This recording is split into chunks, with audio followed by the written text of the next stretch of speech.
சொல்கிற பிள்ளை குடிக்க வருவாங்க. அந்த காலத்துலேயே பிள்ளை குடிக்க வர்றதெல்லாம்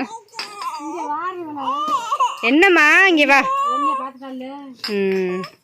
காலங்காத்தாலே இங்கே பாருங்க சுத்தப்படுத்துகிற வெளியில்.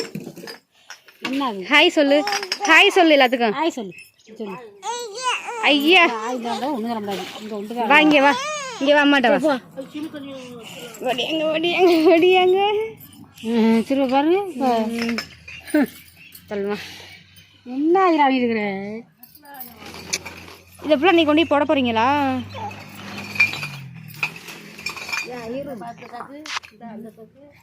இங்கே பாருங்கள் எவ்வளோ பிளாஸ்டிக்.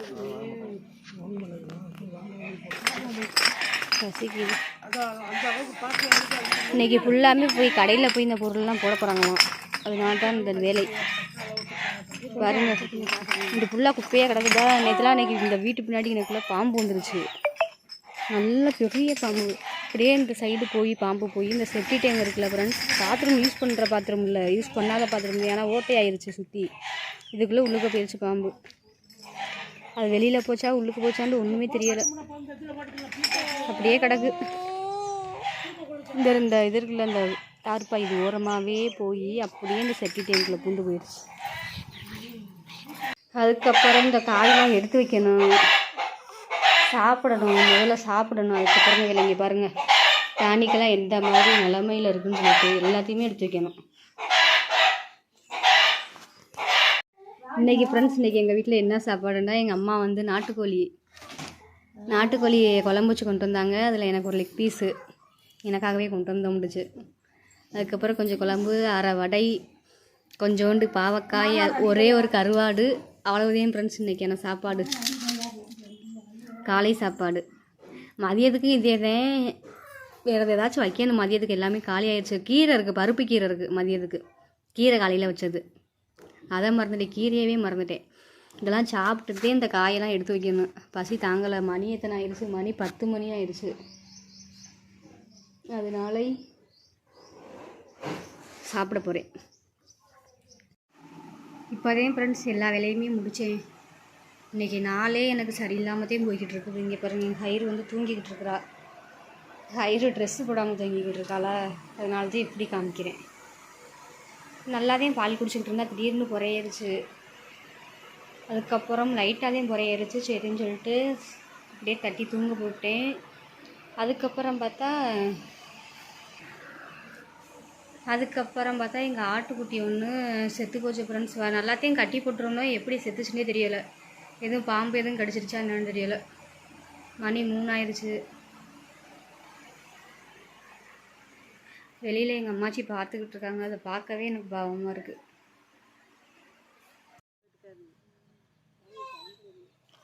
பாவம் அப்படி செத்து போச்சு நாட்டுக்குட்டி.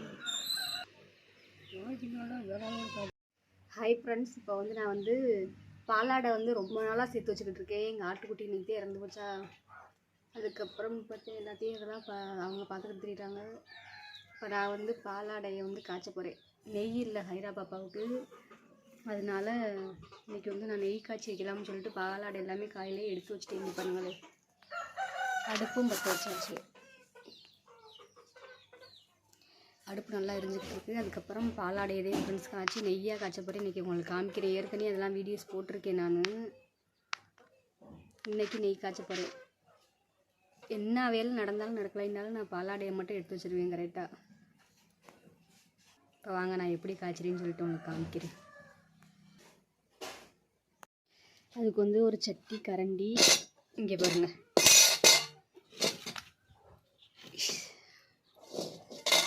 நல்லா ஃபாஸ்ட்டாக தீ எரிஞ்சுக்கிட்டு இருக்கு.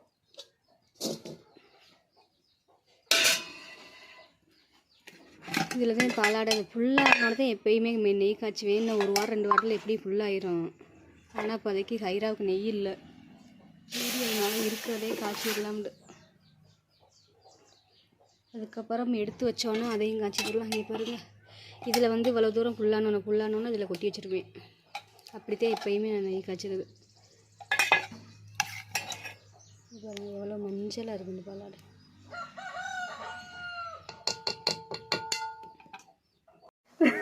ஃப்ரெண்ட்ஸ் இங்கே பாருங்களே, நல்லா பாலாடை வந்து வத்திக்கிட்டு வருது. எங்கள் அம்மாச்சி ஹைராவும் அங்கே வந்து கிரிக்கெட் விளையாட போனாங்களா.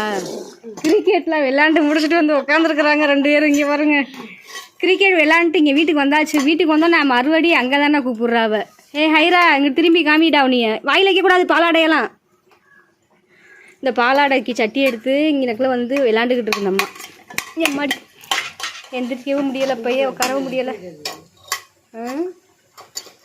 ஹைரா அங்கே போகக்கூடாது. அம்மாடி அம்மா இங்கே பாருங்க, விறகு பக்கத்துலேயே இருக்குது. உங்க வேகமாக வர்றாங்க அதை புடிச்சுக்கின்றதுக்கு. போப்பா அங்கிட்டு போப்பா போ.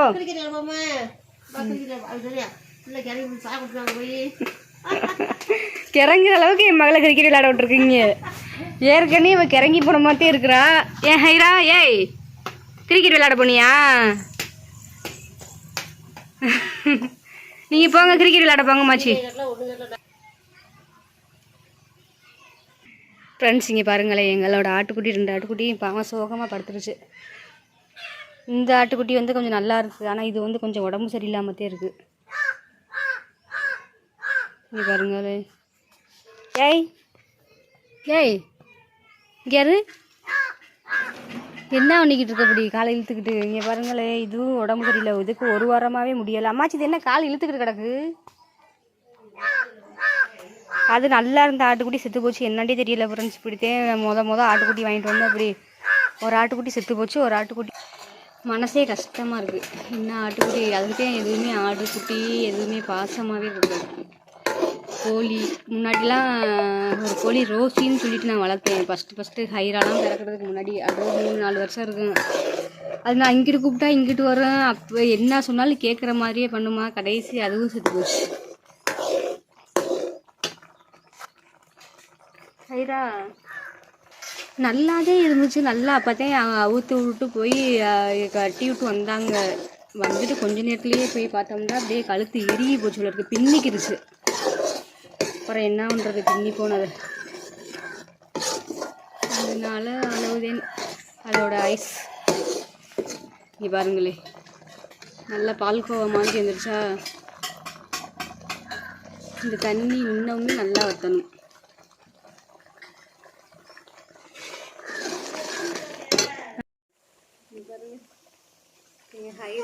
இங்கெல்லாம் அடுப்புக்குள்ளலாம் வரக்கூடாது. அம்மாடி அம்மாடி அம்மா அடுப்புல ஏறக்கூடாது. போமா ஓய். பொரிய சின்ன பிள்ளைக்கு கொடுக்குறீங்க. பொரிய எங்களுக்குலாம் கீழே செதறி கிடந்தா எதாச்சும் பிறக்கி வாயில் வச்சு இந்த மாதிரி திண்டுக்கிட்டு இருக்கோம் உட்காந்து.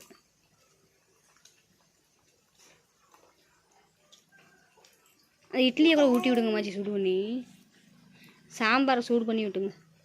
அது அப்படி ஹைரா ஹைரா என்ன தேய்ச்சியாடா தலையில்? ஏய் என்ன தேய்ச்சியா? சரி சார். இங்கே பாருங்க ஃப்ரெண்ட்ஸ், இங்கே பாருங்களே, நெய் வர ஸ்டார்ட் ஆயிடுச்சு. சத்த நேரம் ஹைராவை பார்த்துக்கிட்டு இருந்தேன். அதுக்குள்ளாட்டியும் பாருங்க, ஹைரா பொரி சாப்பிட்றத பார்த்துக்கிட்டு இருந்தேன். கீழே கருப்பாயிடுச்சு. கொஞ்சம் நெய் பிரிஞ்சு வர ஆரம்பிச்சிருச்சுன்னு வச்சுருக்கோங்களே. அப்புறம் வந்து நம்ம ரொம்ப கிண்ட தேவையில்லை. அது வரையே கொஞ்சம் கிண்டித்தான் ஆகணும். வேறு வழி இல்லை. என்ன கலரில் இருக்குன்னு பாருங்க, மஞ்சள் கொஞ்சம் ஹைராவுக்கு வந்து மாட்டுப்பால் தானே கொடுக்குறோம். 2 நேரம் அரை லிட்டர் வாங்குகிறோம். ஒரு நாளைக்கு 1 லிட்டர் கணக்கு வந்துடுது. அதில் வந்து வர்ற பாலாடையை ஃபுல்லாத்தையுமே எடுத்து சேர்த்து வச்சு ஹைராவுக்கு நெய்யாக காய்ச்சி சாப்பாடில் ஊட்டி விட்ருவேன். இந்த நெய்யெல்லாம் பத்தாது. அதுக்கப்புறம் கடையிலையும் 1/2 லிட்டர் அந்த மாதிரி வாங்கிடுவோம். ஊடால வீட்டுக்கு சமைக்கிறதுக்கு ஏதாச்சும் ஸ்வீட் செஞ்சால் போடுறதுக்கு அப்படி காலி ஆயிரும். டக்குன்னு காலி ஆயிரும் நெய் மட்டும். என் தம்பிக்கு அதுக்கு மேலே நெய் பிடிக்கும். அவன் சாப்பாடில் இந்த மாதிரி நெய்யெல்லாம் காய்ச்சி வச்சு அவன் சாப்பாடுலேயே எல்லா நெய்யுமே பிசைஞ்சு சாப்பிட்டு வச்சுருவான். உருளைக்கிழங்கு கூட்டு நெய் சோறு அவனுக்கு அதுதான் ஃபேவரெட்டு. நம்மளுக்கு இந்த நெய் வாசனையை கண்டாலுமே பிடிக்கும். ஸ்வீட் அந்த மாதிரி போட்டால் சாப்பிட்லாம். வெறும் நெய்யெல்லாம் சாப்பிட முடியுமா? அப்படிலாம் சாப்பிட முடியாது. அவன் ஹாஸ்டலில் போய் படிக்கிறப்பதே நெய் சாப்பிட பழகி போயிடுவான். அங்கே வந்து உருளைக்கிழங்கு கூட்டு நெய்க்கு ஒரு காம்பினேஷனாகவே சாப்பாடு கொடுப்பாங்க. இங்கே நீயும் அதே மாதிரி ரெடி பண்ணி சொல்லுவீங்க. உருளைக்கிழங்கு இஞ்சி பூண்டு பேஸ்ட்லாம் போட்டு உருளைக்கிழங்கு கூட்டு, அதுக்கப்புறம் தேங்காய்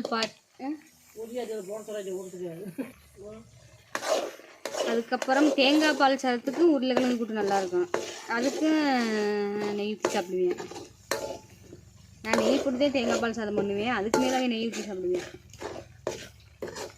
இங்கே பாருங்கள், வா பிரிஞ்சு வந்துருச்சு. இது வந்து நல்லா அந்த இதில் ட்ரை ஆகணும். அது வரையும் நல்லா கிண்டிக்கிட்டே இருக்கும். நீங்கள் கிண்டடா, நீங்கள் பிடிக்க விட்டீங்கடா. நீங்கள் வாடுங்க. இங்கே பாருங்கள், இப்படி உட்காந்து 2 பேரும் பொரி சாப்பிட்டுக்கிட்டு நான் போய் சாப்பிடவா, இவங்க உட்காந்து கிண்டிக்கிட்டு இருக்காங்களாம். இவங்களை நம்பிட்டு போனோம்னா அது வந்து பிடிச்சி போயிடும். அதனால நான் சாப்பிட்லைன்னாலும் பரவாயில்ல. ஏய் ஹைரா, என்ன நீ வாட்டுக்கு எடுத்து சாப்பிட்டுக்கிட்டே இருக்கிற? ஏய், அதனால நீ கையோட அதை இறக்கி வச்சுட்டு நான் போய் சாப்பிட போகிறீங்க. பாருங்கள், வருதா நெய். இது ஃபுல்லாமே சுத்தமான பசும்பால் நெய். நீங்களும் பால்லாம் வாங்குவீங்க, எல்லார் வீட்லேயுமே பொதுவாக பால் வாங்குவோம். அதனால பாலாடையை சேர்த்து வச்சு ஃப்ரீசருக்குள்ளே வச்சுருங்க. ஃப்ரீசருக்குள்ளே வச்சு அதுக்கப்புறம் 1 வாரமோ 1 மாதமோ நம்மளால் முடிகிற அளவுக்கு எடுத்து வச்சுட்டு, ஒரு ஃபுல்லானோன்னா கொஞ்சம் நிறையா பாலாடை சேரும்ல, அந்த மாதிரி இந்த மாதிரி நெய் காய்ச்சிருங்க. அவ்வளோ ஒரு வாசனையாக இருக்குங்க. அதெல்லாம் பச்சை வாசனையாக இருக்கும். இது ஃபுல்லாக ட்ரை ஆகணும்.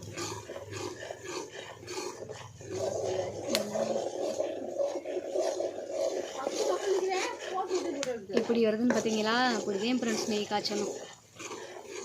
நம்ம அதை கிண்டாம விட்டோம்னா கீழே ஃபுல்லாக கருப்பாயிரும், ஒரு மாதிரி பிடிச்ச மாதிரி ஆயிரும். அதனால ஓரளவுக்கு கிண்டிக்கிட்டே இருக்கணும். இங்கே பாருங்கள், தீ இப்படித்தையும் கொஞ்சமாக இருக்கிறேன்.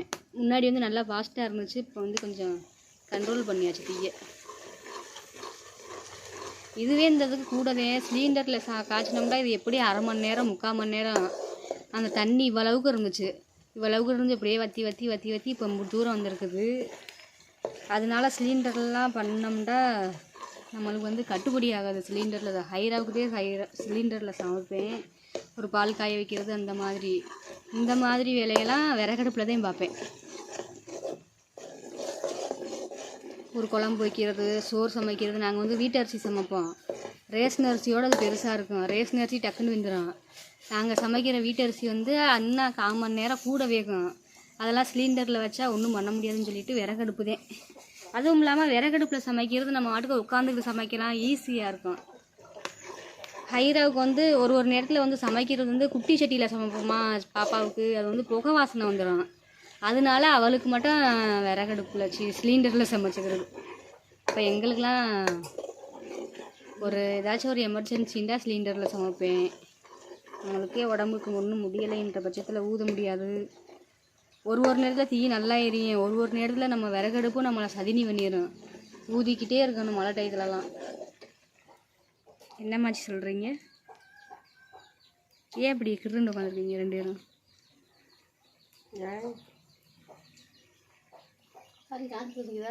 பாருங்க என்ன கலரில் ஆயிடுச்சுன்னு சொல்லிட்டு. இதுதான் கரெக்டு. இதுக்கு மேலே போச்சுன்னு வச்சுக்கோங்களே, அது வந்து கருகுன மாதிரி வாசனை வந்துடும். அதனால் இப்போ நான் வந்து இறக்க போகிறேன். இறக்கிட்டு இந்த மாதிரி சாய்ச்சி வைக்கணும். ஒரு சட்டியை மேலே தூக்கிக்கிட்டு வைக்கணும். இங்கே பாருங்கள், எங்கள் அம்மாச்சி எங்கள் ஹைராவும் சாப்பிட்டுக்கிட்டே கபடி விளையாட போகிறாங்க. கிரிக்கெட்டு விளையாடுறாங்க, அங்கே போகிறாங்க.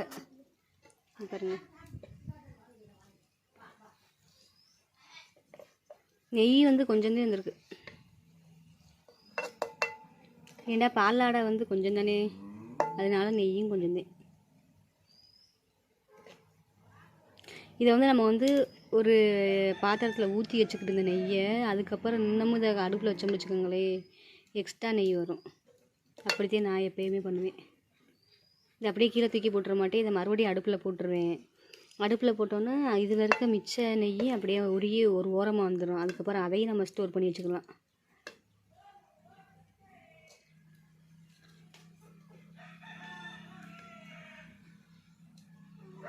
ஒரு நாள் இப்படிதான் நெய் காய்ச்சினேன்.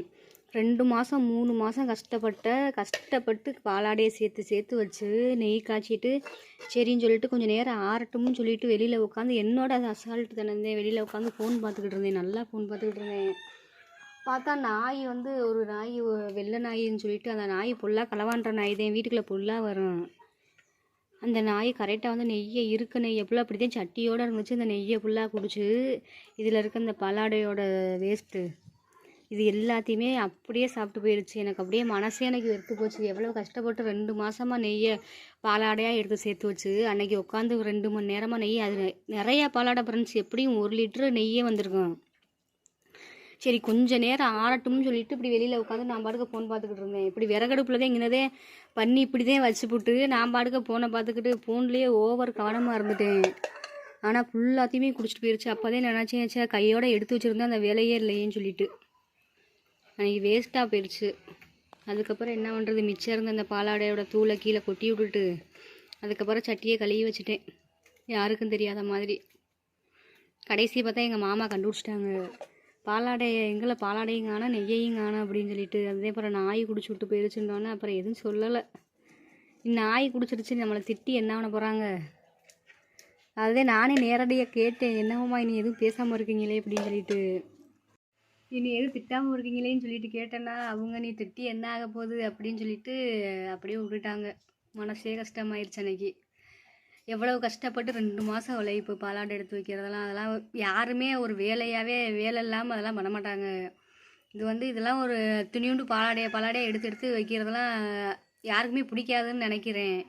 இங்கெல்லாம் அப்படிலாம் யாரையும் நான் காய்ச்சியெல்லாம் எங்கள் ஊர் சைடுலாம் கேள்விப்பட்டதில்லை. கொஞ்சம் நஞ்சம் ஒட்டியிருக்குங்க. அவங்க பாலோட சேர்த்து குடிச்சிருவாங்க, லைட்டாக கீழே தூக்கி போட்டுருவாங்க, அவ்வளவுதே நடக்கும். நான் அப்படி பண்ணி பண்ணி பண்ணி கடைசியாக வெறுத்துட்டேன் அன்னைக்கு. அதுக்கப்புறம் பாலாடை மறுபடியும் சேர்த்து 2 மாதம் 3 மாதம் சேர்த்து வச்சு அதுக்கப்புறம் மறுபடியும்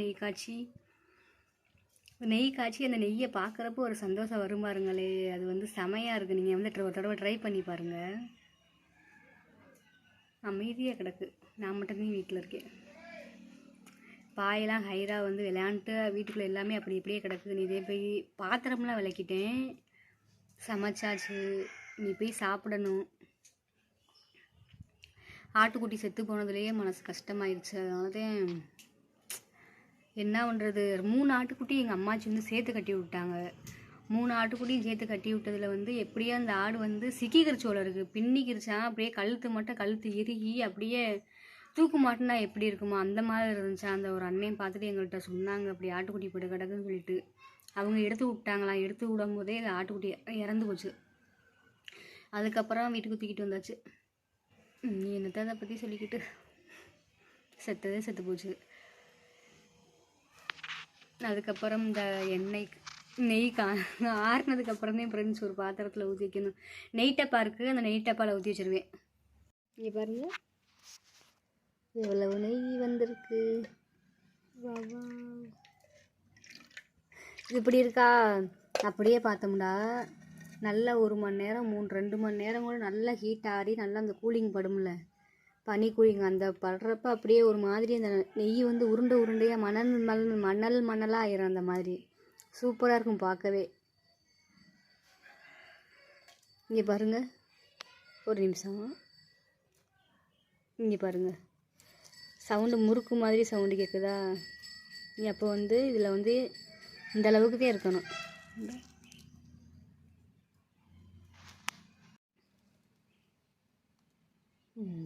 இந்த எந்த ஈரப்பசையும் இல்லை பார்த்தீங்களா, இந்த அளவுக்கு இருக்கணும். சரி இதுக்கு மேலே இன்னும் கொஞ்சம் விட்டால் நெய் வரும்னு சொல்லிட்டு நமக்கு தோணும்.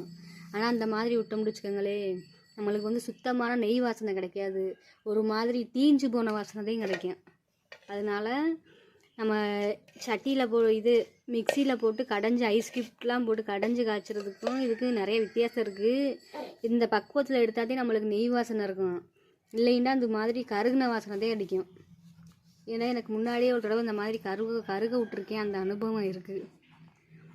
அடிக்கடி இது பண்ணுறதுனால எனக்கு வந்து இது பண்ணுறது வந்து ரொம்ப ஈஸி. 1/2 மணி நேரம் ஒரு இடத்துல உட்காந்துட்டு நம்ம அடுக்க ஃபோனை பார்த்துக்கிட்டு நெய் காய்ச்சறது ஈஸி. அது வந்து மிக்சியில் ஐஸ் கட்டி எப்படிலாம் ஒரு சைடு சட்டியில் போடணும், அது சட்டியை போட்டு அதுக்கப்புறம் மிக்சியில் அரைச்சிக்கிட்டு 1 மணி நேரம் அரைக்கணும். அது வந்து 2 தடவை நான் ட்ரை பண்ணேன்.